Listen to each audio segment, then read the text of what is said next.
نحمده ونصلي على رسوله الكريم اما بعد فاعوذ بالله من الشيطان الرجيم بسم الله الرحمن الرحيم رب اشرح لي صدري ويسر لي امري واحلل عقدة من لساني يفقهوا قولي. اللہ سبحانہ وتعالی نے ہمیں پیدا کیا اور ہماری ضرورت کی تمام چیزیں اس دنیا میں اتاری. اسی لیے ایک انسان اپنی زندگی کے پہلے دن سے لے کر بلکہ زندگی کے شروع ہونے سے بھی پہلے ماں کے پیٹ سے لے کر مرتے دم تک اپنا رزق پورا کرتا ہے. اس رزق میں صرف کھانا پینا نہیں بلکہ اور بھی بہت سی ضروریات. انسان کی کچھ ضروریات کھانے پینے سے تعلق رکھتی ہیں, کچھ اس کے جذبات کی ضروریات ہیں, کچھ اس کے ذہن کی ہیں, کچھ مادی ہیں, کچھ روحانی ہیں. اللہ سبحانہ تعالیٰ نے ہر ضرورت جہاں پیدا کی وہاں ضرورت کو پورا کرنے کا انتظام بھی فرمایا. انہی ضروریات میں سے ایک ضرورت انسان کے لیے ساتھی کا ہونا یا ازدواجی تعلقات اور شوہر اور بیوی کے رشتے کا ہونا ہے. اللہ تعالیٰ نے جب آدم علیہ السلام کو پیدا کیا تو اس کے بعد سب سے پہلے ان کے لیے ان کی بیوی کو پیدا کیا, ایک کمپینین کو پیدا کیا. اور یہ ایک انسان کی بالکل ایک فطری ضرورت ہے. اللہ تعالیٰ نے ان کو گرل فرینڈ اور بوائے فرینڈ کی شکل میں پیدا نہیں کیا, صرف دو دوست نہیں بنایا, بلکہ ان کے درمیان شوہر اور بیوی کا رشتہ قائم کیا اور اسی کے ساتھ وہ دنیا میں اترے. یعنی دنیا میں صرف آدم علیہ السلام نہیں اترے بلکہ ان کے ساتھ حوا بھی اتری. اور اس دن سے اللہ تعالیٰ نے دنیا میں پھر بہت سے لڑکے اور لڑکیاں پیدا کیے اور پھر ان کے درمیان کس قسم کا تعلق ہونا چاہیے ہر شریعت میں اس کے متعلق واضح ہدایات دی گئی. دونوں کو ایک دوسرے کے لیے محبت اور رحمت کے رشتے میں باندھا گیا اور محبت اور رحمت کا ذریعہ بنایا گیا, جیسا کہ سورۃ الروم میں آتا ہے کہ اللہ تعالیٰ کی نشانیوں میں سے من آیاتہ ان خلق لکم من انفسکم ازواجا لتسکنوا الیہا, کہ اس کی نشانیوں میں سے ہے کہ اس نے تمہارے لیے جوڑے پیدا کیے تاکہ تم ان سے سکون پاؤ. تو شادی جو ہے یہ بیسیکلی اللہ سبحانہ تعالیٰ نے انسان کے لیے باعث سکون بنائی. یعنی شادی کا اصل مقصد کیا ہے کہ ہسبینڈ وائف ایک دوسرے کے لیے باعث سکون ہو, اور وجعل بینکم مودۃ ورحمہ, اور اس نے تمہارے درمیان محبت اور رحمت پیدا کری. اسی محبت اور رحمت کی وجہ سے انسان جوانی کے علاوہ بڑھاپے میں بھی ایک دوسرے کا بہترین مددگار ہوتا ہے. اور یہ دراصل مطلوب ہے کہ اس تعلق کے اندر ایک دوسرے کے لیے سکون بھی ہو, محبت بھی ہو, رحمت بھی ہو, ایک دوسرے کی کیئر بھی ہو, ایک دوسرے کی ضروریات کا احساس بھی ہو, اور ان کو پورا کرنے کے لیے انسان قربانی کرنے والا بھی ہو. اسی لیے ہم دیکھتے ہیں کہ ہمارے دین میں شوہر اور بیوی دونوں کے کچھ حقوق ہیں اور کچھ فرائض ہیں. ایک کا فرض دوسرے کا حق ہوتا ہے اور دوسرے کا فرض پہلے کا حق ہوتا ہے.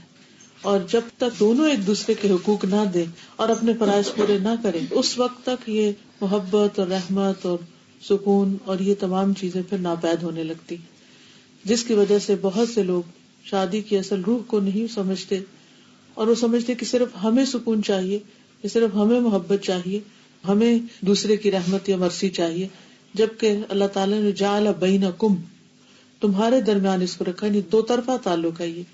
اور جب ایک کے اندر اس میں سے کوئی کمی آتی تو دوسرے کی طرف سے بھی بعض اوقات کمی آنے لگتی ہے, اور بعض اوقات وہ کمی آتے آتے بالکل سیچوریشن پوائنٹ پر رشتے پہنچ جاتے ہیں اور تعلق ختم ہو جاتے ہیں. تو اس لیے بہت ضروری ہے کہ ہم شادی سے پہلے جہاں اور بہت طرح کی تیاریاں کرتے ہیں وہاں ان حقوق اور فرائض کی بھی یاد دہانی کر لیں. اصل میں یہ لیکچر جو میں دینے والی ہوں یہ سننا تو لڑکے اور لڑکی کو چاہیے, لیکن وہ دونوں اس وقت موجود نہیں ہیں, مگر ان کی وجہ سے ایک سبب پیدا ہو گیا کہ جو آلریڈی شادی کے رشتے میں پروئے ہوئے ہیں یا شادی کے رشتے میں پروئے جانے والے ہیں وہ یاد دہانی کر لیں کہ کیا وہ اپنے فرائض پورے کر رہے ہیں, کیونکہ ہر ایک کو ریمائنڈر چاہیے ہوتا ہے. سب سے پہلے عورتوں کی ذمہ داریوں کے اوپر بات کروں گی, پھر عورتوں کے حقوق پہ بات کروں گی. پہلی بات یہ ہے کہ اللہ تعالیٰ نے یہ جو حقوق اور فرائض رکھے ہیں ان کے بارے میں سوال بھی ہوگا, ان کا حساب بھی ہوگا, اور ان کے بارے میں جب پوچھ ہوگی تو انسان کی طرف سے اگر کوئی کمی بیشی ہوئی, کوئی کوتاہی ہوئی, تو جب تک دوسرا فریق معاف نہیں کرے گا اس کو, اس وقت تک وہ معاف نہیں ہوں گے. خواہ والدین اور بچوں کے بیچ میں حقوق اور فرائض ہوں, یا شوہر اور بیوی کے درمیان ہو, یا دو نیبرز کے درمیان ہو, یا کوئی بھی دو انسانوں کے درمیان. تو اس لیے یہ صرف جو کچھ اس وقت میں بتانے جا رہی ہوں محض کوئی انفارمیشن یا نالج نہیں، یہ چیزیں ہمارے اوپر ایک ذمہ داری کی حیثیت رکھتی ہیں، اور ہم سب کو اس کی روشنی میں اپنے آپ کو پرکھنا چاہیے، دیکھنا چاہیے کہ ہم کہاں پر کھڑے ہیں. کیونکہ دنیا میں ہم ہو سکتا ہے کہ کسی بھی اپنے زور کی وجہ سے دوسرے کا حق مار جائیں یا حق نہ دیں. دونوں میں سے جو فریق کمزور ہوتا ہے وہ عام طور پر بعض اوقات وہ زیادتی بھی کر جاتا ہے. تو ایسی صورت میں ان تمام چیزوں سے بچنے کے لیے ضروری ہے کہ انسان ان فرائض کو اپنے رب کی خاطر ادا کرنے والا ہو، تاکہ وہاں پر سرخرو. بعض اوقات انسان کو اس کا حق نہیں ملتا، لیکن اس کو کنڈیشن نہ بنا لے کہ چونکہ میرا حق نہیں مل رہا اس لیے میں دوسرے کا حق نہیں دوں گا. اپنا حق لینے کی کوشش کرنی چاہیے، لیکن اس طریقے پر نہیں کہ انسان دوسرے کا حق نہ دے اور دوسرے پہ ظلم ڈھانے لگے. تو آئیے ہم دیکھتے ہیں کہ ہمارے اوپر کیا فرائض عائد ہوتے ہیں، اور ان فرائض کو ادا کرنے یا ان حقوق کو ادا کرنے میں ہمارے لیے اللہ سبحانہ وتعالیٰ کے ہاں کیا کیا فائدے ہیں، اور دنیا میں بھی ہمیں اس سے کیا حاصل ہوتا ہے. سب سے پہلی بات یہ ہے کہ شوہر کا حق ادا کرنا ایمان کی حلاوت کا باعث ہے. یعنی یہ ایمان کا ایک حصہ ہے، اس سے ایمان کی مٹھاس حاصل ہوتی. اگر کوئی عورت بہت عبادت گزار ہے، رات بھر تہجد پڑھتی اور دن بھر روزہ رکھتی، لیکن شوہر کا حق ادا نہیں کرتی، تو ایمان کی حلاوت نہیں پا سکتی. معاذ بن جبل سے روایت ہے کہ اللہ کے نبی صلی اللہ علیہ وسلم نے فرمایا، عورت اس وقت تک ایمان کی حلاوت نہیں پا سکتی، حلاوت میں مٹھاس، سویٹنس، جب تک اپنے شوہر کا حق ادا نہیں کرتی. اس لیے اس کو معمولی چیز نہیں سمجھنا چاہیے کہ ہماری مرضی ہے تو ہم حق ادا کریں گے، نہیں ہے تو نہیں. اگر حق ادا نہ کیا تو یہ دراصل ایمان میں کمی کی علامت ہے، یا اس سے ایمان میں کمی آنے کا اندیشہ ہے. عبداللہ ابن عمر ابن عاص کہتے ہیں کہ رسول اللہ صلی اللہ علیہ وسلم نے فرمایا، اے عبداللہ، مجھے بتایا گیا ہے کہ تم دن کو مسلسل روزے رکھتے ہو اور رات کو مسلسل قیام کرتے ہو. میں نے عرض کیا، ہاں اے اللہ کے رسول، میں ایسا ہی کرتا ہوں. آپ نے فرمایا، ایسا نہ کرو، روزہ رکھو بھی اور رات کو بھی قیام بھی کرو اور آرام بھی کرو، اور کبھی روزہ نہ بھی رکھو، کیونکہ تیرے جسم کا بھی تجھ پر حق ہے، تیری آنکھوں کا بھی تجھ پہ حق ہے، اور تیری بیوی کا بھی تجھ پر حق ہے. یعنی جہاں ایک طرف عورت کو بتایا گیا کہ اس کا ایمان اس وقت تک مکمل نہیں ہوتا جب تک کہ شوہر کا حق نہ دے، دوسری طرف مرد کو بھی یہ بتایا گیا کہ جب تک بیوی کا حق ادا نہ ہو اس وقت تک اس کے بھی عمل میں کمی رہ جائے گی، کیونکہ خالی روزے اور رات کی عبادت کو ایک اچھا مسلمان ہونے کے لیے کافی قرار نہیں دیا گیا. آپ نے نہیں فرمایا اچھا تم تو بہت اچھا کر رہے ہو اور ایسے ہی کرتے چلے جاؤ. آپ کو سمجھ آ گئی کہ جو شخص روز روزہ رکھنے والا اور رات بھر وہ اللہ کی عبادت کرنے والا ہو، وہ لازماً حقوق العباد سے غافل ہوگا. پھر اسی طرح دونوں کا ایک دوسرے پر یہ بھی حق ہے کہ وہ ایک دوسرے کے راز فاش نہ کریں، ایک دوسرے کی باتیں یا سیکرٹ جو آپس کے ہیں وہ کسی تیسرے تک نہ جانے دیں. قرآن پاک میں آتا ہے کہ ہن لباس لکم وانتم لباس لہم، تم ان کا لباس ہو، وہ تمہارا لباس ہے. یعنی ایک دوسرے کو ڈھانکنے والے، ایک دوسرے سے قریب ترین رشتے والے. اب جسم اور لباس کے بیچ میں کوئی تیسری چیز نہیں ہوتی. اسی طرح ہسبینڈ وائف کے ریلیشن شپ میں کوئی تیسرا نہیں ہونا چاہیے، خواہ وہ ماں باپ ہی کیوں نہ ہو. کہ چھوٹی چھوٹی باتیں ان سے نہیں شیئر کرنی چاہیے، اور خاص طور پر جو پرائیویٹ لائف کے واقعات ہوتے ہیں یا جو ہسبینڈ وائف کے کلوز ریلیشن شپ کے چیزیں ہوتی ہیں، وہ تیسرے شخص تک، چاہے فرینڈز ہوں یا بہنیں ہوں یا ماں باپ ہوں، کسی تک نہیں جانی چاہیے. ابو سعید خدری کہتے ہیں رسول اللہ صلی اللہ علیہ وسلم نے فرمایا، قیامت کے دن اللہ کے نزدیک سب سے برا شخص وہ ہوگا جو اپنی بیوی کے پاس جائے اور بیوی اس کے پاس آئے اور پھر وہ اپنی بیوی کے راز کی باتیں لوگوں کو بتائے. یعنی بالکل جو پرائیویٹ ریلیشن شپ ہے اس کو لوگوں میں بیٹھ کے، مجلسوں میں بیٹھ کے یا اپنے فرینڈز میں بیٹھ کر ڈسکس کرے. ایسا شخص جو ہے قیامت کے دن اللہ سبحانہ وتعالیٰ کے نزدیک سب سے بدترین شخص ہوگا. پھر اسی طرح یہ کہ زندگی کے جتنے بھی بوجھ ہیں، جو بھی ذمہ داری ہیں، دونوں کو مل کر اٹھانی چاہیے. یہ نہیں کہ شوہر سارے کا سارا کام بیوی پہ ڈال دے کہ کماؤ بھی خود اور پکاؤ بھی خود اور لاؤ بھی خود اور سب کچھ خود کرو، اور بچوں کی تربیت بھی سارا تمہارا ہی ذمہ ہے. یہ بھی ایک بہت بڑی زیادتی کی بات ہے، اور اپنے فرض کو ادا نہ کرنا یہ بھی دراصل بیوی کے حقوق میں کمی کا باعث ہے. اور اسی طرح اگر بیوی کوئی بھی ذمہ داری نہیں لیتی اور شوہر کی کوئی بھی ڈیمانڈ پوری نہیں کرتی تو یہ بھی دراصل ایک زیادتی کی بات ہے اور شوہر کے حق میں کمی کی.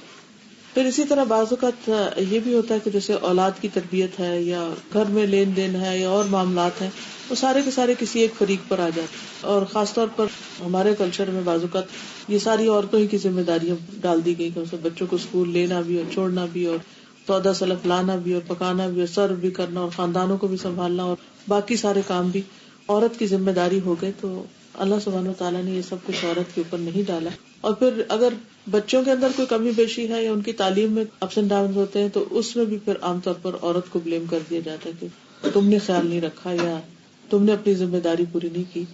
حالانکہ حدیث میں آتا ہے کہ بہترین تحفہ جو والد اپنے بچوں کو دے سکتا ہے وہ اچھا اخلاق ہے، اچھا ادب. یعنی بہترین ادب سکھانا جو ہے وہ باپ کا بہترین تحفہ ہے. یعنی عام طور پر باپ دن رات کمانے میں لگے رہتے ہیں، وہ سمجھتے ہیں کہ اگر ہم زیادہ سے زیادہ بچوں کو کھلونے لا دیں گے یا ان کو آؤٹنگ پہ لے جائیں گے یا باہر کھانا کھلا دیں گے تو اس سے شاید ہمارے فرائض پورے ہو جائیں یا ان کو جو ٹائم دینے کا ہمارا ذمہ ہے وہ ادا ہو جائے. تو اس کے بارے میں یہ ہے کہ ان چیزوں سے صرف ذمہ داریاں پوری نہیں ہوتی، وہ اس سے آگے بڑھ کر ان کی دنیا اور آخرت کی فکر کرنے ہی سے ادا ہوگی. پھر خوشگوار تعلقات کے لیے بیوی کی ذمہ داری یہ ہے کہ وہ اپنے رب کے حق کے ساتھ ساتھ شوہر کا حق ادا کرے. رسول اللہ صلی اللہ علیہ وسلم نے فرمایا، اس ذات کی قسم جس کے ہاتھ میں میری جان ہے، عورت اس وقت تک رب کا حق ادا نہیں کر سکتی جب تک شوہر کا حق ادا نہ کرے. تو وہ رب کو خوش نہیں کر سکتی جب تک کہ شوہر کو خوش نہ کرے. عورت اگر پالان پر سوار ہو یا اونٹ پر بیٹھی ہوئی ہو اور اس کا شوہر اسے بلائے تب بھی اسے انکار نہیں کرنا چاہیے، اس کی بات ماننی چاہیے. پھر اسی طرح شوہر کی عزت اور احترام بھی ضروری ہے. یہ سمجھا جاتا ہے کہ شاید یہ صرف پاکستانی کلچر ہے، یہ ہمارے معاشرے میں ہے. ایسا نہیں ہے. ہمارے دین نے ہمیں یہ سکھایا ہے کہ ٹھیک ہے کہ دونوں ایک دوسرے کے ساتھی ہیں، ایک دوسرے کے لیے سکون کا باعث ہیں، لیکن اللہ تعالیٰ نے مرد کو ایک درجہ اوپر رکھا ہے. قرآن پاک میں وَلِلرِّجَالِ عَلَيْهِنَّ دَرَجَةٌ کہہ کے یعنی دونوں کے حقوق ہیں، عورتوں کے بھی حقوق ہیں، مردوں کے بھی حقوق ہیں، لیکن مردوں کا ایک درجہ زیادہ رکھا تاکہ گھر کا انتظام اور جو زندگی کا ایک سفر ہے وہ بہترین طریقے سے آرگنائز وے میں چلے. کیونکہ کوئی بھی آرگنائزیشن ایک ہیڈ کے بغیر نہیں چل سکتی، اور کسی بھی آرگنائزیشن میں اگر دو لوگوں کو برابر کا ہیڈ بنا دیا جائے تو بھی کام نہیں چلتا. تو اس لیے مرد کا چونکہ ایک درجہ زیادہ ہے، اس لیے درجہ جہاں زیادہ ہوتا ہے وہاں رسپانسبلٹی بھی زیادہ ہوتی ہے اور وہاں پھر ایک حق بھی زیادہ ہوتا ہے اور وہاں رسپیکٹ بھی دینا ضروری ہوتا ہے. تو یہاں پر حضرت ابو ہریرہ کی روایت ہے، نبی اکرم صلی اللہ علیہ وسلم نے فرمایا، اگر میں اللہ کے علاوہ کسی دوسرے کو سجدہ کرنے کا حکم دیتا تو بیوی کو حکم دیتا کہ وہ شوہر کو سجدہ کرے. یعنی حکم دیا نہیں گیا، لیکن اس سے یہ پتہ چلتا ہے کہ شوہر کا حق کتنا بڑا ہے. لیکن اس کا یہ مطلب نہیں ہے کہ وہ شوہر کی ہر الٹی سیدھی غلط بات سب مانتی رہے. اس میں جو ٹھیک ہوگا اس کو ماننا لازم اور جو غلط ہے اس کو ماننا ضروری نہیں ہے. عبد الرحمن بن عوف کہتے ہیں کہ رسول اللہ صلی اللہ علیہ وسلم نے فرمایا، جو عورت 5 وقت نماز پڑھتی ہو، ماہ رمضان کے روزے رکھتی ہو، اپنی شرمگاہ کی حفاظت کرتی ہو، اپنے شوہر کی اطاعت کرتی ہو، اس سے کہا جائے گا کہ جنت کے جس دروازے سے چاہو داخل ہو جاؤ. لیکن یہ جو شوہر کی اطاعت کی بات ہے یہ معروف میں ہے، کیونکہ ایک عام اصول کی بات ہے کہ لا طاعۃ لمخلوق فی معصیۃ الخالق، کہ کسی مخلوق کی اطاعت جائز نہیں جہاں خالق کی نافرمانی ہو. یعنی جہاں اللہ تعالیٰ کی نافرمانی ہو رہی ہو وہاں پر شوہر کی فرما برداری ضروری نہیں ہے. پھر اسی طرح یہ ہے کہ عورت کے اوپر یہ بھی ذمہ داری عائد ہوتی ہے کہ وہ اپنے شوہر کی اطاعت کے ساتھ ساتھ اس کی خدمت بھی کرے. جس طرح شوہر گھر سے باہر سب کچھ کمانے کا ذمہ دار ہے، تو اسی طرح عورت گھر میں آرام اور سکون فراہم کرنے کی بھی ذمہ دار ہے. حسین بن محسن سے روایت ہے کہ ان کی پھوپھی کسی کام سے رسول اللہ صلی اللہ علیہ وسلم کی خدمت میں حاضر ہوئی. آپ نے ان کا نام پوچھنے کے بعد فرمایا، کیا تم شادی شدہ ہو؟ اس نے عرض کیا، جی ہاں. پھر آپ نے دریافت کیا، تمہارا اپنے شوہر کے ساتھ کیسا رویہ؟ انہوں نے عرض کیا، میں نے کبھی ان کی اطاعت اور خدمت میں کسر نہیں چھوڑی سوائے اس چیز کے جو میرے بس میں نہ ہو. آپ نے فرمایا، دیکھ لو تمہارا اس کی نظر میں کیا مقام ہے، کیونکہ وہی تمہاری جنت اور وہی تمہاری جہنم ہے. یعنی ایک عورت کا اگر شوہر خوش ہے تو اس کے لیے جنت میں جانے کا راستہ ہموار ہو جاتا ہے اس سے. اور یہاں بھی آپ نے فرمایا وہی تمہاری جنت اور وہی تمہاری جہنم ہے. مطلب یہ ہے کہ اگر وہ تم سے خوش نہیں اور بجا طور پر ایک تو تھا نا ناروا، کہ ناروا کے مطالبے، ایسی چیزیں جو عورت کے بس میں ہی نہ ہو یا اس کے لیے پاسبل ہی نہ ہو، تو وہ تو الگ ہے. لیکن جہاں جان بوجھ کر وہ حق میں کبھی کرتی ہے یا اس کو کچھ سمجھتی نہیں یا اس کے مقابلے میں دوسروں کو زیادہ اہمیت دیتی، تو یہ بات درست نہیں. تو آپ نے فرمایا وہی تمہاری جنت اور وہی تمہاری جہنم. پھر اسی طرح عورت کے اوپر یہ بھی لازم ہے کہ وہ اس طریقے پر رہے کہ شوہر دیکھے تو خوش ہو جائے. یعنی بیوی کا حال حلیہ، اس کا اٹھنا بیٹھنا، بات کرنے کا انداز، معاملہ کرنے کا انداز، یہ شوہر کے لیے ایک اٹریکشن کا باعث ہو. یہ بھی اس کے لیے اجر کی بات ہے. عبداللہ بن سلام کہتے ہیں رسول اللہ صلی اللہ علیہ وسلم نے فرمایا بہترین بیوی وہ ہے جس کی طرف تم دیکھو تو وہ تمہیں خوش کر دے، جب تم کسی بات کا حکم دو تو وہ بات پوری کر دے، اور تمہاری عدم موجودگی میں تمہارے مال اور اپنی ذات کی حفاظت کرے. یعنی اپنی شرم و حیا کی بھی حفاظت کرے اور گھر اور جو بھی اس کے کسٹڈی میں شوہر کا مال یا راز یا کوئی بھی چیز ہے ان سب کی بھی حفاظت کرنے والی. پھر اسی طرح یہ ہے کہ بولنے میں اچھی ہو.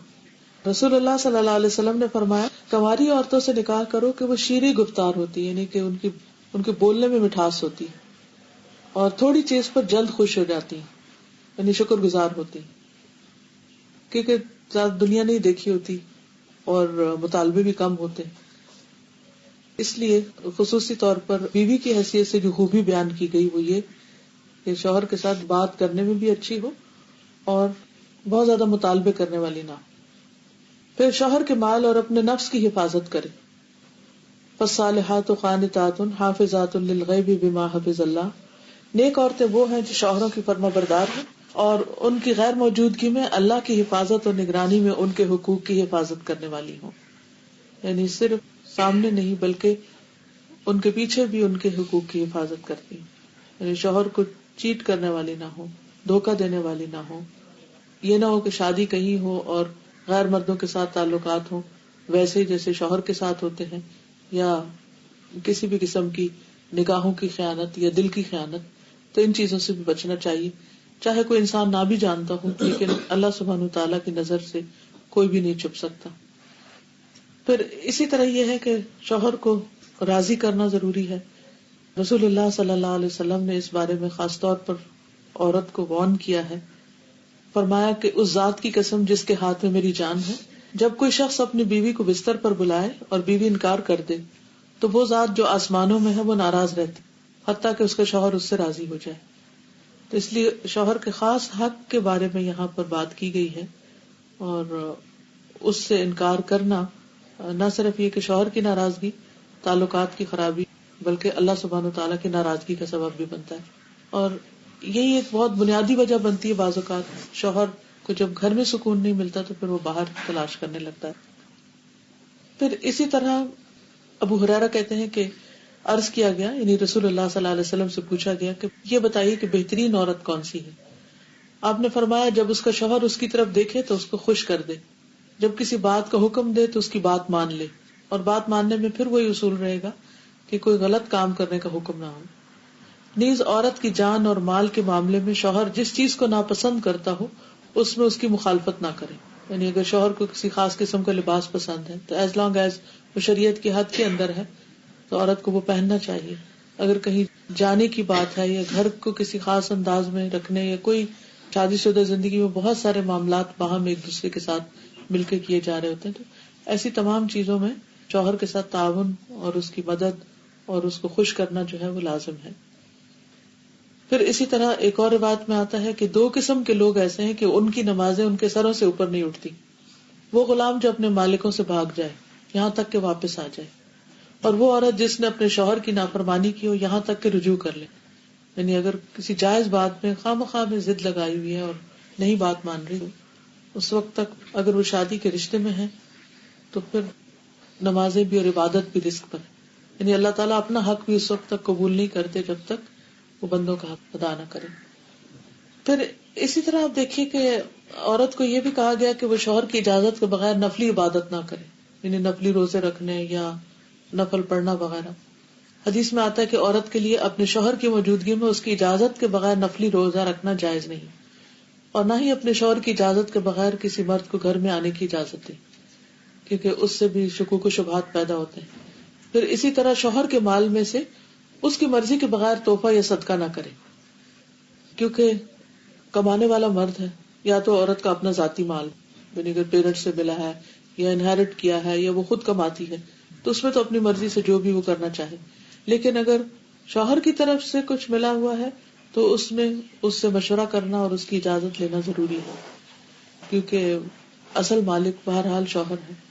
اور بہت دفعہ گھروں میں جھگڑے اس وجہ سے پڑ جاتے ہیں کیونکہ ہسبینڈ جو ہے وہ بیوی کو اجازت نہیں دیتا اور بیوی اپنی مرضی سے اپنے میکے کو یا کسی اور کو کچھ دینا چاہتی ہے، اور ان معاملات میں اختلاف بعض اوقات گھر کی بنیادیں ڈھیلی کر دیتا ہے. سوال ہی پیدا ہوتا ہے کہ اتنی ساری چیزیں کیوں بتائی جا رہی ہیں کہ عورت ایسا نہ کرے، ایسا نہ کرے، ایسا نہ کرے، تاکہ ان تمام چیزوں سے بچا جا سکے جس سے گھریلو جھگڑے پیدا ہوتے ہیں.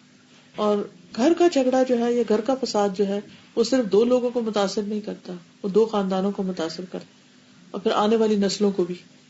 تو اس لیے اس معاملے میں بہت کیئرفل ہونے کی ضرورت ہے. پھر اسی طرح یہ ہے کہ شوہر کی اجازت کے بغیر نامحرموں سے گفتگو سے بھی بچنا چاہیے. حضرت علی بن ابی طالب سے روایت ہے کہ رسول اللہ صلی اللہ علیہ وسلم نے خاوند کی اجازت کے بغیر عورتوں سے ان کے گھروں میں گفتگو سے منع کیا ہے. اگر شوہر کو یہ بات پسند نہیں کہ عورت کسی مرد سے بات کرے تو عورت کو نہیں کرنی چاہیے، کہ بعض اوقات انہی چیزوں سے پھر جھگڑے پیدا ہو جاتے. پھر اسی طرح شوہر کا ایمان بڑھانے میں مدد دینی چاہیے. صوبان کہتے ہیں کہ جب یہ آیت نازل ہوئی کہ جو لوگ سونا اور چاندی جمع کر کے رکھتے ہیں اور اسے اللہ کی راہ میں خرچ نہیں کرتے، تو وہ کہتے ہیں کہ اس وقت ہم لوگ رسول اللہ صلی اللہ علیہ وسلم کے ساتھ کسی سفر میں شریک تھے، تو ان کے صحابہ میں سے کسی نے پوچھا کہ سونا اور چاندی کے متعلق تو حکم نازل ہونا تھا، وہ ہو گیا، اب اگر ہمیں یہ پتہ چل جائے کہ بہترین مال کون سا ہے سونے چاندی کے علاوہ تو ہم وہی رکھ لیں گے. یعنی سونا چاندی جمع کرنے کی تو یہاں ممانعت آئی ہے، اور خاص طور پر جب اس کی زکوٰۃ نہ دی جائے. تو اگر کوئی اس سے بہتر اور چیز ہے تو پھر ہم اس کی طرف توجہ کریں. تو آپ نے فرمایا سب سے افضل مال ذکر کرنے والی زبان، شکر کرنے والا دل اور ایمان والی بیوی. یہ سونے چاندی سے بھی بہتر چیز ہے جو اس کے ایمان پر مدد کرنے والی، یعنی اس کو نیکی کی طرف ہمت بندھانے والی. بعض اوقات خواتین کہتی ہیں کہ یہ تو مردوں کی ذمہ داری ہے کہ وہ ہمیں سیدھے رستے پہ رکھیں، نہ کہ ہماری ذمہ داری کہ ہم انہیں رکھیں اور ہم انہیں سپورٹ کریں. تو اس سے یہ پتہ چلتا ہے کہ اگر کوئی عورت ایسا کرتی ہے کہ وہ اپنے شوہر کی ہدایت کا ذریعہ بنتی ہے تو اس کی قدر و قیمت سونے چاندی سے بھی زیادہ ہے. پھر اسی طرح یہ ہے کہ جیسے حضرت عائشہ اور حضور صلی اللہ علیہ وسلم کا باہمی تعلق تھا، اس میں آتا ہے کہ عبید کہتے ہیں کہ میں نے حضرت عائشہ سے عرض کیا آپ نے رسول اللہ صلی اللہ علیہ وسلم کی جو سب سے عجیب بات دیکھی ہے وہ بتائیے. تو وہ کچھ دیر خاموش رہے، پھر فرمایا کہ رسول اللہ صلی اللہ علیہ وسلم نے ایک رات فرمایا عائشہ مجھے چھوڑ دو، آج کی رات میں اپنے رب کی عبادت کروں. اب آپ دیکھیے آپ چاہتے تو خود ہی کر لیتے، لیکن حضرت عائشہ سے ایک طرح سے اجازت لے رہے ہیں کیونکہ یہ ان کا حق تھا کہ ان کے پاس رہیں. میں نے کہا مجھے آپ کے پاس رہنا بھی پسند ہے اور آپ کی خوشی بھی پسند ہے. چنانچہ آپ اٹھے اور وضو کیا، نماز پڑھنے کھڑے ہو گئے. حضرت عائشہ کہتی ہیں کہ آپ نے مسلسل رونا شروع کیا یہاں تک کہ آپ کی گود تر ہو گئی، یعنی آنسو سے.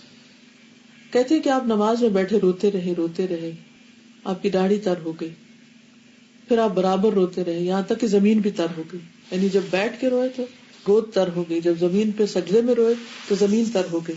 اتنے میں بلال رضی اللہ عنہ آپ کو فجر کی نماز کے لیے بلانے آ گئے.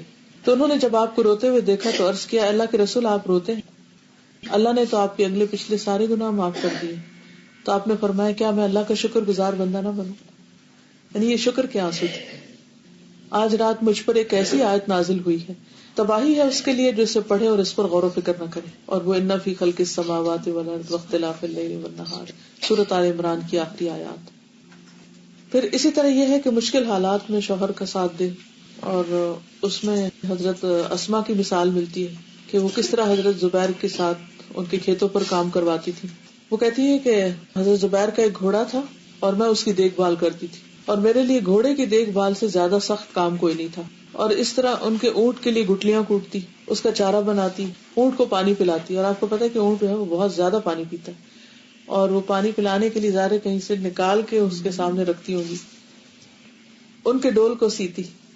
پھر نبی صلی اللہ علیہ وسلم نے اس کے کچھ ہی عرصے کے بعد میرے پاس ایک خادم بھیج دیا. وہ گھوڑے کی دیکھ بھال سے میں بری ذمہ ہو گئی، تو مجھے ایسا لگا جیسے انہوں نے مجھے آزاد کر دیا، یعنی اتنا بڑا کام مجھ سے۔ اس سے پتہ چلتا ہے کہ خواتین نے گھر سے باہر بھی کام کیے ہیں حسب ضرورت، اور جب سہولت میسر آئی تو چھوڑ بھی دیے۔ پھر اسی طرح وہ حضرت زبیر کے کھیت میں بھی کام کرتی تھی، کھجور کی گٹلیاں سر پہ لاد کے لاتی تھی، اور وہ کہتے ہیں کہ وہ زمین میرے گھر سے 3 فرسخ 9 میل دور تھی، اور یہ سارا فاصلہ وہ پیدل طے کرتی تھی۔ اس سے اندازہ کریں کہ کس قدر ہارڈ ورک تھا۔ پھر اسی طرح بد اخلاقی اور بد زبانی سے دور رہے۔ اب یہ جو بد زبانی ہے یہ عام طور پر بہت سے کام خراب کرتی ہے۔ انسان کی زبان ہی ہوتی ہے جو اس کو عزت دیتی ہے، اور زبان ہی ہوتی ہے جو اس کو ذلیل کر دیتی ہے۔ اگر ایک زبان انسان کنٹرول کر لے تو اللہ تعالیٰ اور بندوں دونوں کے سامنے انسان سرخرو ہو جاتا ہے۔ رسول اللہ صلی اللہ علیہ وسلم نے فرمایا 3 قسم کے آدمی دعا تو کرتے ہیں لیکن ان کی دعا قبول نہیں ہوتی۔ ان میں سے ایک وہ آدمی جس کی بیوی بد اخلاق ہو اور پھر وہ اسے طلاق نہ دے، یعنی یہاں تک حکم ہے کہ ایسی عورت جو بدتمیز ہو، بد اخلاق ہو، بد زبان ہو، وہ اس لائق نہیں کہ پھر وہ کسی ایسے شوہر کی بیوی بن کر رہے کہ جو خود ایسا نہ ہو۔ یہ بد زبانی جو ہے یہ صرف دنیا کو جہنم نہیں بنا دیتی بلکہ اس کی آخرت کے لیے بھی بہت سخت نقصان دہ۔ یہاں تک آتا ہے کہ بعض اوقات انسان زبان سے ایک ایسا کلمہ نکالتا ہے کہ جس کی وہ پرواہ نہیں کرتا کہ اس نے کتنی بڑی بات کہہ دی، تو اس کی وجہ سے وہ جہنم کی اتھاہ گہرائی میں جا پڑتا ہے۔ تو اس لیے انسان سوچ سمجھ کر بات کرے۔ پھر اسی طرح یہ ہے کہ بد دعائیں نہیں دینی چاہیے، نہ اپنے آپ کو، نہ بچوں کو، نہ شوہر کو، اور نہ کسی اور کو، کیونکہ اگر کوئی دوسرا بد دعا کا مستحق نہ ہوا تو وہ بد دعا واپس پلٹے گی، جس نے دی ہے اسی کو آ کے لگے گی۔ رسول اللہ صلی اللہ علیہ وسلم نے فرمایا بد دعا نہ دیا کرو، نہ اپنے اوپر، نہ اپنی اولاد پر، نہ خادموں پر، نہ مالوں پر۔ کہیں ایسا نہ ہو کہ وہ قبولیت کی گھڑی ہو کہ جس میں اللہ تعالیٰ سے مانگا جائے تو وہ دعا قبول ہو جائے اور پھر انسان خود ہی پچھتائے۔ پھر اسی طرح ایک اچھے شوہر کے اندر کیا خوبیاں ہونی چاہیے اس کے بارے میں بھی ہمیں کچھ رہنمائی ملتی ہے۔ حسن بصری کہتے ہیں کہ اللہ کے نزدیک پسندیدہ بندے وہ ہیں جو اپنے اہل و عیال کو سب سے زیادہ فائدہ دینے والے ہوں، یعنی کہ اچھا شوہر کون ہے؟ جو سب سے زیادہ اپنی بیوی بچوں کا خیال رکھنے والا، کیونکہ یہ اس کی ذمہ داری ہے، یہ اس کے فرائض میں شامل ہے۔ اگر وہ ان کو اگنور کر دے گا تو پھر کوئی اور انہیں کہاں سے پوچھے۔ اب ایک باپ جب فوت ہو جاتا ہے، بچہ یتیم ہو جاتا ہے، تو ساری سوسائٹی کی ذمہ داری بنتی ہے کہ وہ ان کے ساتھ حسن سلوک کرے۔ لیکن کچھ بچے ایسے بھی ہوتے ہیں کہ جن کے باپ سر پہ ہوتے ہوئے بھی وہ یتیم ہوتے ہیں، نہ ان کو محبت دیتے ہیں، نہ ان کی ضروریات پوری کرتے ہیں، اور نہ ان کو ادب تمیز سکھاتے ہیں۔ تو ایسا شوہر جو گھر والوں سے غافل ہو کر خواہ پوری دنیا کی خدمت کرتا رہے، وہ اپنا فرض ادا نہیں کر رہا۔ پھر اسی طرح بیوی سے اچھے اخلاق سے پیش آنا شوہر کی ذمہ داری ہے۔ رسول اللہ صلی اللہ علیہ وسلم نے فرمایا ایمان کے لحاظ سے کامل مومن وہ ہے جو اخلاق میں سب سے اچھا ہے، اس کا ایمان کمپلیٹ ہے جس کا اخلاق اچھا ہے، اور تم میں سے بہتر شخص وہ ہے جو اپنی بیویوں کے لیے بہتر ہو۔ رسول اللہ صلی اللہ علیہ وسلم نے خود بھی کبھی کسی خادم کو نہیں مارا تھا، کسی عورت کو کبھی نہیں مارا تھا۔ پھر اسی طرح آپ نے اوروں کو بھی مارنے سے منع کیا۔ ابو ہریرہ کہتے ہیں کہ نبی صلی اللہ علیہ وسلم نے فرمایا جو شخص اللہ اور یوم آخرت پر ایمان رکھتا ہے اسے کوئی معاملہ درپیش ہو تو بھلائی کی بات کرے یا خاموش رہے، یعنی کوئی بھی مسئلہ ہو تو اچھی بات کرے یا پھر نہ کرے۔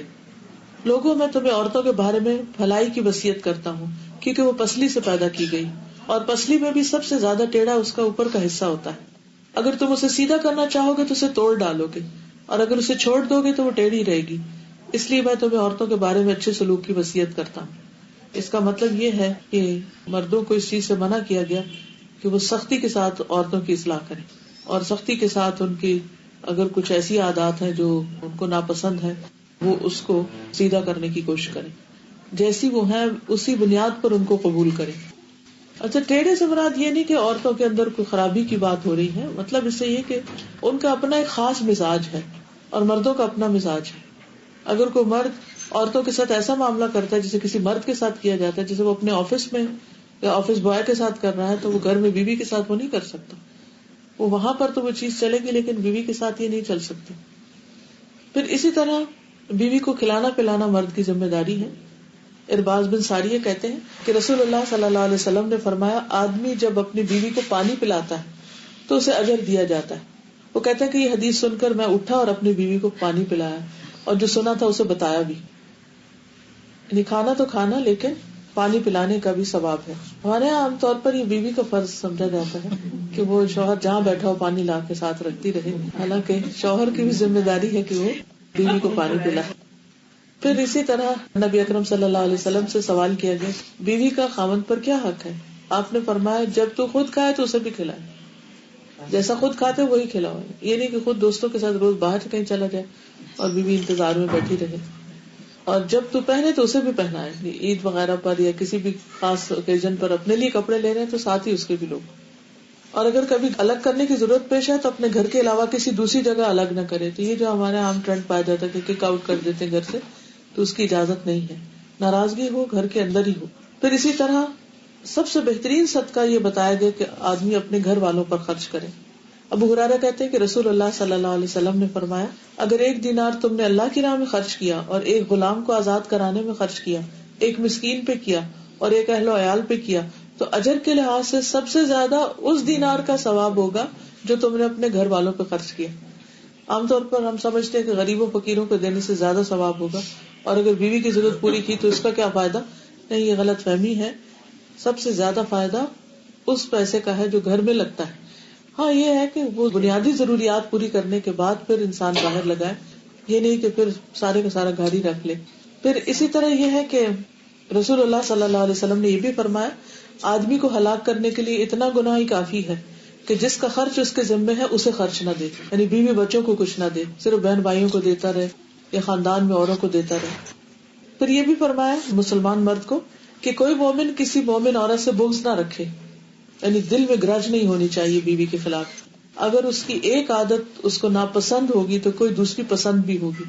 تو اچھی چیزوں کو سامنے رکھا جائے نہ کہ ناپسندیدہ عادتوں کو. کوئی بھی انسان پرفیکٹ نہیں ہے، اس کی ایک عادت اچھی لگے گی دوسری نہیں لگے گی تو عیب نہیں چنو. صرف دوسروں کے اندر کبھی کوتاہی مت دیکھو، ان کے اچھی چیزوں کو دیکھو. پھر حضرت عائشہ سے پوچھا گیا کہ حضور صلی اللہ علیہ وسلم اپنے گھر میں کیا کیا کرتے تھے. تو کہنے لگی آپ گھر کے کام کاج میں مصروف ہوتے تھے. اب جب نماز کا وقت ہوتا تو نماز کے لیے اٹھ کھڑے ہوتے تھے. آپ اللہ کے رسول تھے. تمام انسانوں میں اور تمام مسلمانوں میں اور تمام پیغمبروں میں آپ کا درجہ بڑا ہے، لیکن جب وہ اپنے گھر میں ہوتے تو گھر کے کام کرتے تھے. یعنی جس جگہ پر ہوتے اس کے مطابق دوسروں کی ہیلپ کرتے. آج آپ دیکھیں خواتین بھی اپنے گھر کے کام کو کچھ کام نہیں سمجھتی یا اس کو ایک حقیر چیز سمجھتی. گھر کے کام میں بھی عظمت ہے، اس میں کوئی برائی نہیں، اور اس بات میں کوئی فخر نہیں کہ انسان یہ کہ میں نے کوئی کام نہیں کیا کبھی. جب اللہ کے رسول صلی اللہ علیہ وسلم اپنا ڈول سی لیتے تھے، اپنے جوتے کو مرمت کر لیتے، اپنے کپڑے کو سی لیتے، تو پھر کسی کے لیے بھی اس میں کوئی آر نہیں. عام طور پہ یہ بھی دیکھا گیا ہے کہ جب مرد کوئی کام گھر میں اگر بیوی کی تھوڑی سی ہیلپ کرا دیتا ہے کہ بچے کو بھی اٹھا لے تو لوگ اس کو مائنڈ کرتے کہ میرا تو کبھی کوئی کام نہیں کیا، بیوی کی تم بھاگ بھاگ کے کام کر رہے. تو اس طرح کے تانے بھی نہیں دینے چاہیے، بلکہ شکر کرنا چاہیے، خوش ہونا چاہیے کہ وہ اپنے گھر میں دلچسپی لے رہا ہے اور گھر کی فضا کو خوشگوار بنایا ہے. پھر اسی طرح یہ ہے کہ بیوی کے ساتھ دل لگی کرنا، ہنسنا کھیلنا اور مزاح کرنا یہ بھی ثواب کا کام ہے. عقبہ بن عامر کہتے کہ میں نے رسول اللہ صلی اللہ علیہ وسلم کو یہ فرماتے ہوئے سنا کہ جائز لاہ میں 3 چیزیں آتی ہیں. انسان کا اپنی بیوی کے ساتھ دل لگی میں مصروف ہونا، اپنے گھوڑے کی دیکھ بھال کرنا، تیر اندازی کرنا. یہ چیزیں جو ہیں یہ ایک طرح سے بہت ریلیجس کام نہیں ہے، لیکن یہ بھی عبادت کے کام اور ان پر پوچھ لیں. پھر اسی طرح بیوی کے ساتھ ہنسی مذاق کرنا، کھیلنا. جیسے جابر کو کہا کہ تم نے کس سے شادی کی، کنواری سے یا شوہر دیدہ سے؟ تو کہا کہ میں نے شوہر دیدہ سے کی. آپ نے فرمایا کسی کنواری سے کیوں نہیں کی کہ تم اس کے ساتھ کھیلتے ہو تمہارے ساتھ کھیلتی. اور خود نبی صلی اللہ علیہ وسلم نے ایک موقع پر حضرت عائشہ کے ساتھ دوڑ لگائی تھی، پھر اس میں حضرت عائشہ آگے نکل گئی، پھر کچھ عرصے کے بعد دوبارہ لگائی تو اس میں حضور صلی اللہ علیہ وسلم آگے نکل گئے. پھر اسی طرح یہ ہے کہ بیوی کی فرمائشیں بھی پوری کرنی چاہیے. رسول اللہ صلی اللہ علیہ وسلم نرم دل آدمی تھے. حضرت عائشہ جب بھی آپ سے کسی چیز کی فرمائش کرتی تو آپ اسے پورا کر دیتے. اور آپ کو یاد ہوگا کہ جب حضور صلی اللہ علیہ وسلم حج کر کے واپس جا رہے تھے، جو واپس مدینہ کی طرف لوٹ رہے تھے اور اپنے اپنے علاقوں میں، اب سب تیار ہیں، جا رہا ہے قافلہ، اور آپ کو پتا حج کے بعد کتنا انسان تھک جاتا ہے کہ دل چاہتا فوراً گھر چلے. تو اتنے میں حضرت عائشہ نے کہا کہ آپ سب نے حج اور عمرہ دونوں کیا اور میں نے صرف حج کیا، تو مجھے بھی عمرہ کرنا ہے. تو ان کی فرمائش پر نبی صلی اللہ علیہ وسلم نے ان کے بھائی عبد الرحمن کو ان کے ساتھ بھیجا اور تنیم سے جا کے احرام باندھ کے، جہاں سے مسجد عائشہ جس کو آپ بولتے ہیں، وہاں سے لے جا کے عمرہ کروایا، اور آپ اتنی دیر میں سب کے ساتھ انتظار کرتے رہے۔ جب وہ عمرے سے فارغ ہوئی، وہ ایک خاتون عمرے سے فارغ ہوئی تو آپ ان کو لے کر واپس مدینہ گئے۔ اس سے اندازہ لگائیں کہ ایک بیوی کا کیا مقام ہو سکتا ہے۔ پھر اسی طرح بیوی کو وقتاً فوقتاً تحفے تحائف بھی دینے چاہیے۔ مقدام کہتے ہیں کہ میں نے حضرت عائشہ سے پوچھا کیا نبی صلی اللہ علیہ وسلم دیہات میں جاتے تھے؟ انہوں نے فرمایا ہاں، وہ ان ٹیلوں تک جاتے تھے۔ ایک مرتبہ آپ نے کسی دیہات جنگل میں جانے کا ارادہ کیا تو صدقہ کے جانوروں میں ایک قاصد کو بھیجا، اس میں سے مجھے ایک ایسی اونٹنی عطا فرمائی جس پر ابھی تک کسی نے سواری نہیں کی تھی، بالکل اسٹرانگ فریش۔ پھر مجھ سے فرمایا عائشہ، اللہ سے ڈرنا، نرمی کرنا اپنے اوپر لازم کر لو، کیونکہ نرمی جس چیز میں ہوتی ہے اسے باعث زینت بناتی ہے، اور جس چیز سے بھی کھینچی جاتی ہے اسے بدنما اور عیبدار کر دے۔ تو اب دیکھیے کہ انہوں نے حضرت عائشہ کو الگ سواری کا انتظام کر کے دیے، تو اس سے یہ پتہ چلتا ہے کہ بیوی کے لیے الگ گاڑی کا انتظام کیا جا سکتا ہے، اور اچھے والے ماڈل کی، اگر وہ افورڈ کر سکتا ہو تو۔ ٹھیک، انہوں نے کہا کہ ایسی اونٹنی تھی جس پر کبھی کسی نے سواری نہیں کی تھی، مطلب بالکل برانڈ نیو، 0 میٹر۔ پھر اگر بیوی جو ہے وہ دین کے راستے میں کچھ سستی کرے نماز روزے میں تو اس کی مدد کرنی چاہیے، اس کو جگانا چاہیے۔ آپ نے فرمایا کہ اللہ رحم کرے اس مرد پر جو رات کو اٹھے نفل ادا کرے، اپنی بیوی کو جگائے کہ وہ بھی نفل پڑھے۔ اگر بیوی اٹھنے میں سستی کرے تو اس کے چہرے میں پانی چھڑک کر اسے جگائے، اور اسی طرح اللہ رحم کرے اس عورت پر جو خود اٹھے اور پھر شوہر کو بھی جگائے، اور اگر شوہر سستی کرے تو پانی چھڑک کر، ڈینجرس، لیکن جو کرے اس کو رحمت آئے گی۔ پھر اسی طرح یہ ہے کہ بیوی کو مارنے سے منع کیا گیا، بیوی کے رشتہ داروں اور سہیلیوں سے حسن سلوک۔ حضرت خدیجہ کی بہن حالہ ایک دفعہ آئی تو حضور صلی اللہ علیہ وسلم بہت ہی خوش ہوئے، اور ان کو حضرت خدیجہ بہت یاد آئی، تو فرمایا کہ اللہ یہ تو حالہ ہے، یعنی ان کا آنا اور آؤٹ لک ایسا لگا کہ جیسے حضرت خدیجہ آ گئی۔ تو حضرت عائشہ کہتی ہے مجھے یہ دیکھ کر بہت رشک آیا، میں نے عرض کیا آپ قریش کی بوڑھی عورتوں میں سے ایک بھاری گالوں والی عورت کو یاد کرتے ہیں، لمبی مدت ہوئی وہ انتقال کر چکی، اللہ نے آپ کو اس سے بہتر بیوی عطا کی۔ تو بہرحال جب آپ کوئی بکری وغیرہ ذبح کرتے یا کوئی چیز آپ کے پاس لائی جاتی تو آپ فرماتے فلاں کو دے آؤ، فلاں عورت کو دے آؤ، وہ فلاں خدیجہ کی سہیلی تھی، فلاں کو دے آؤ، وہ خدیجہ سے محبت کرتی تھی۔ صرف زندگی میں نہیں بلکہ ان کے فوت ہونے کے بعد بھی ان کو یاد کرتے اور ان کی دوستوں کے ساتھ اس نے سلوک کرتے۔ یہ تھی چند باتیں اس مختصر وقت میں یاد دہانی کی۔ اللہ تعالیٰ سے دعا ہے کہ وہ ہمیں عمل کی توفیق عطا فرمائے۔ سبحان اللہ والحمد للہ ولا الہ الا اللہ واللہ اکبر ولا حول ولا قوۃ الا باللہ العلی العظیم۔ اللہم صلی علی محمد وعلی آل محمد کما صلیت علی ابراہیم وعلی آل ابراہیم انک حمید مجید۔ اللہم بارک علی محمد وعلی آل محمد کما بارکت علی ابراہیم وعلی آل ابراہیم انک حمید مجید۔ ربنا آتنا فی الدنیا حسنة وفی الآخرة حسنة وقنا عذاب النار۔ ربنا لا تؤاخذنا ان نسینا او اخطأنا، ربنا ولا تحمل علينا إصرا كما حملته على الذين من قبلنا، ربنا ولا تحملنا ما لا طاقة لنا به واعف عنا واغفر لنا وارحمنا أنت مولانا فانصرنا على القوم الكافرين۔ ربنا هب لنا من أزواجنا وذرياتنا قرة أعين واجعلنا للمتقين إماما۔ یا حی یا قیوم برحمتک نستغیث، لا الہ الا اللہ وحدہ لا شریک لہ، لہ الملک ولہ الحمد وہو علی کل شیء قدیر، لا حول ولا قوة الا باللہ، لا الہ الا اللہ، لا نعبد الا ایاہ، لہ النعمۃ ولہ الفضل ولہ الثناء الحسن، لا الہ الا اللہ، مخلصین لہ الدین ولو کرہ الکافرون۔ یا حی یا قیوم برحمتک استغیث۔ یا رب العالمین جو کچھ پڑھا ہے ہمیں اس پر عمل کی توفیق عطا فرما۔ اللہ ہمیں ان کاموں کی توفیق دے جن سے تو راضی ہو جائے، ہمیں ان چیزوں کو چھوڑنے کی توفیق دے جن سے تو ناراض ہو۔ یا رب العالمین ہمیں ایسے کاموں کی توفیق دے جس کہ ہم تیری محبت کے قابل ہو سکیں. یا اللہ تو ہمیں اپنی محبت عطا کر دے. اللہ تو ہمیں ایمان عطا کر دے اور ہر روز ہمارے ایمان میں اضافہ فرما دے. یا رب العالمین اس گھر پر اپنی خیر و برکت نازل فرما اور اس شادی کو بہترین کامیاب شادی بنا, ان کو ایک مثالی جوڑا بنا. یا اللہ حاضرہ کا اس گھر میں آنا خیر و برکت کا باعث ہو اور ان کے لیے, ان کی نسلوں کے لیے, ان کے آئندہ جنریشن کے لیے خیر و بھلائی کا ذریعہ ہو. یا رب العالمین تو ہم سب کے اولادوں کو, ہمارے شوہروں کو ہماری آنکھوں کی ٹھنڈک بنا. یا رب العالمین ہمیں اپنے والدین کے لیے صدقہ جاریہ بنا. اللہ ان پر اپنی رحمت نازل فرما. رب ارحمہما کما ربیانی صغیرا. اللہ ہماری اولادوں کو ہماری آنکھوں کی ٹھنڈک بنا. یا اللہ تو سب کو ہدایت عطا فرما اور ہم سب کو ایسے کاموں کی توفیق عطا کر کہ جس سے ہمیں سکون حاصل ہو اور ہماری موت آسان ہو اور ہماری قبر روشن ہو اور ہمیں جنت الفردوس میں ٹھکانہ عطا ہو. اللہ تمام بیماروں کو صحت دے, سب دکھی لوگوں کے دکھ دور فرما. جن کی شادی نہیں ہوئی انہیں بہترین ازواج عطا فرما.